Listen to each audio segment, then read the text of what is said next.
Alright guys, so this is a new quad exercise that I've just added into my routine. Basically with these, you want to go a little bit slower than I did because I was going a little bit too quick on these reps.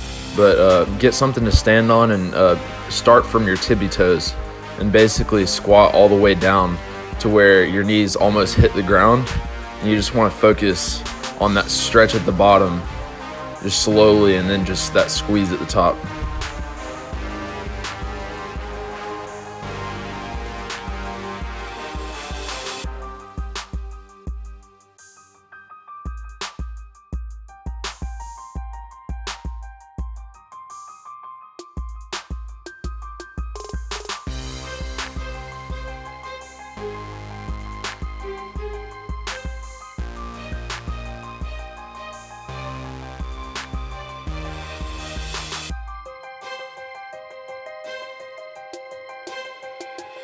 Now with this exercise, these are goblet squats.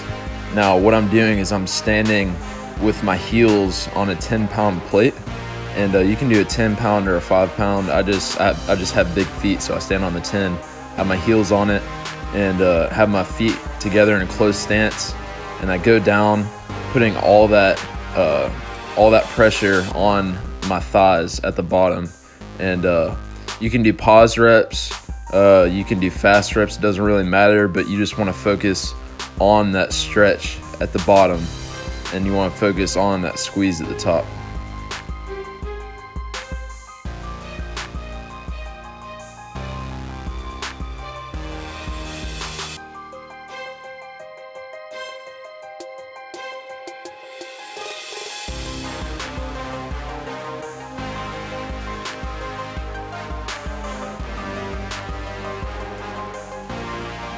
Alright guys, so with this exercise, basically just get on any leg press machine, and I have my toes on the very bottom of it, as you can see.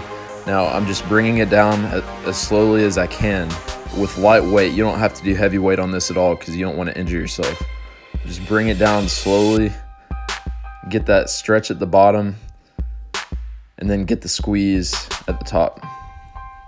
Now you don't have to flex out all the way because you want to keep constant tension on your thighs. But yeah, this will help your quads grow in no time. Now this is a new exercise that I've added into my routine. Now with these, basically, you want your hips to be aligned with your shoulders as you're going down. Now, not every rep that I'm doing on this is perfect because it was my first time doing it. Basically, I'm going down as slowly as I can, trying to get a 4-second negative, and then I'm just exploding up, just putting that tension on my thighs, getting that stretch at the bottom, and getting the squeeze at the top. Alright guys, so this is just a basic leg extension. Now, when you perform this exercise, you want to have your toes flexed towards the ceiling. You want to have the ankle flexion so you can get the full contraction of the muscle at the top, get the full squeeze. Now, if you want to focus on the inner part of your thigh, you can do these pigeon-toed. And if you want to focus on the outer part of your thigh, you can do them with your feet pointed outward.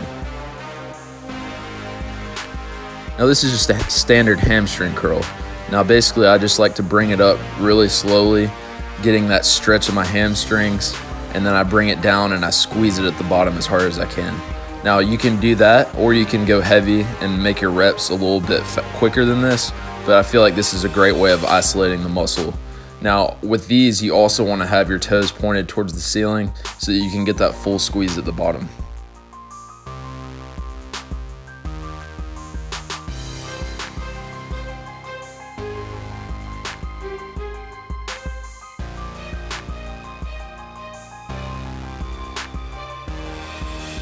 Now, this is a new exercise I just tried today. Basically, I just have it flexed at the top, and I'm holding it for as long as I can, just squeezing it.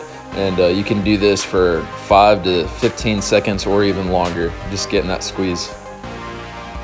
Now on this exercise, I'm just doing a dumbbell stiff-legged deadlift at a deficit. So you can stand on something like this, but basically you want to get that full stretch at the bottom focusing on your hamstrings. And when you bring this weight up, you don't have to have your back stretched up all the way. You don't have to stand directly straight up, because that's not what I'm doing, because I'm not focusing on my lower back. I'm focusing on that stretch of my hamstring at the bottom and basically just curling it up.